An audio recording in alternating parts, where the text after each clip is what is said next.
Here are 5 simple scores you need to study, especially if you're starting out. These scores are simple but effective. These are smaller orchestral scores that are easier to follow for someone who's new to score reading. I have a list of at least 20 scores that everybody should study if they want to get better at composing and orchestrating, but I'll save that for future videos. So stay subscribed for more.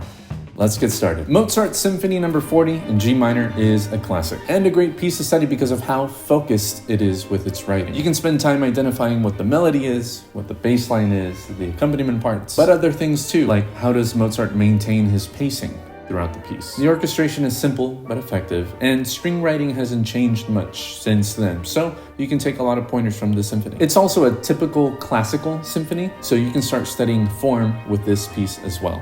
I'll leave a link in the description to a great video by Thomas Goss of Orchestration Online for a good primer on how to study this piece. Mother Goose Suite is a suite of short pieces by Maurice Ravel that he originally wrote for 2 pianos. These were actually written for the daughters of 2 friends of his who were ages 6 and 7, so the music is a little simpler, but he decided to orchestrate it about a year later. The aesthetic of many French composers of the time was to achieve clarity and not necessarily mass. So the combinations of different instruments that Ravel uses in the orchestra is very deliberate and very clear. So I highly suggest going through this suite. I've learned a ton from how Ravel combines different instruments in this piece. Appalachian Spring was a ballet written by Aaron Copland, originally for a small chamber orchestra of only 13 players. It's scored for 1 flute, 1 clarinet, 1 bassoon, piano, 4 violins, 2 violas, 2 celli, and 1 double bass. He later made a concert version for full orchestra, but the original 13-player version is just so intimate and so effective. You can learn how to put together an ensemble of limited players, which is something that a lot of us have to deal with many times. And you can learn a ton from this one. Plus, it's just so beautiful. I love this one. And it has a classic American sound if you're curious about what that sounds like. Peter and the Wolf by Prokofiev is a piece of music usually set with some kind of narration behind it. There are themes and instruments associated with the different characters of the classic story of Peter and the Wolf, and this develops as the story does. Prokofiev uses specific instruments for certain characters of the story, like the cat,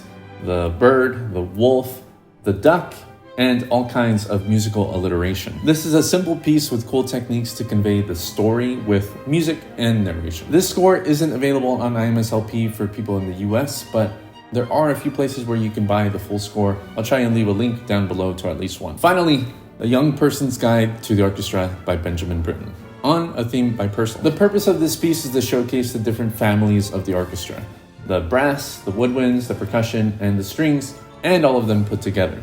The form of this piece is also a theme and variations, which means you have your main material at the beginning and the theme gets transformed over time over the course of the piece. Each variation of the theme is played by specific instruments, like only the flutes with a piccolo, or only the oboes, only the clarinets, etc. You get to observe how Britten uses the theme, how he changes it, how he develops it, and also uses the orchestra to show to a young person, or just anybody new to the orchestra, what the different instruments sound like together. This is a wonderful score for any budding composer to look at because it's an introduction to orchestration for the entire modern orchestra, and theme variation, which is a very helpful skill to have. So that's it. That's plenty to keep you busy for literally years. But if you want to see more scores that you should check out, stay subscribed to the channel because I'm going to make more videos on more scores that every composer and orchestrator should look at if they want to get better at their craft. Drop your score study suggestions below in the comments for everyone else. And until next time, you can find me on Twitter, Instagram, and TikTok at Ernesto Composer. You can visit my Patreon at patreon.com/ErnestoComposer. You can get access to templates, score study versions of my own published works, score study Sunday hangouts, and more goodies. And you can visit my website at ernestocomposer.com. Thanks so very much for watching. As always, take care.